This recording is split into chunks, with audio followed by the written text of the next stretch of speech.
Alright, so one minute wisdom from the Rebbe for today. So Yud Tes Kislev is a day when chassidus was revealed to the world in a way which is much greater than ever before.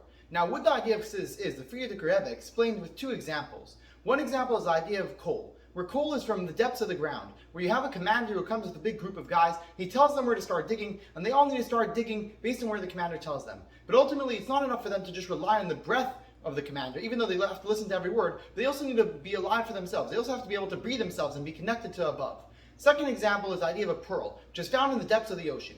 Now, what do these two ideas mean in our day-to-day life is the idea that there needs to be two different ways of learning chassidus. One idea of learning chassidus is in the way that you have to learn chassidus in order for it to be your very life. Just like the Frierdiker Rebbe says, and when it comes to digging coals, you can't rely on the person who's breathing. Just like there was a chassid who one time came and said, "Tell me exactly what to do. I'll do everything that you tell me, but don't make me think myself. Write for me a full schedule, I'll follow it."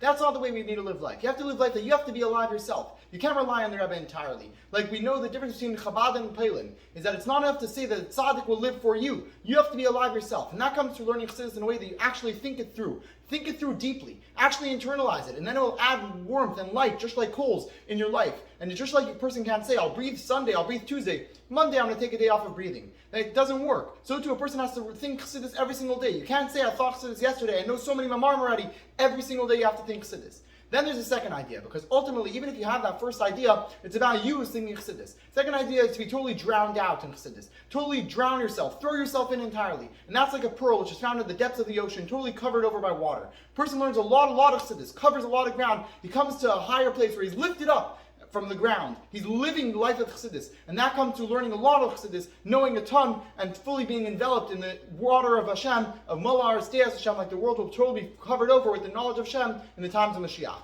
L'chaim, l'chaim.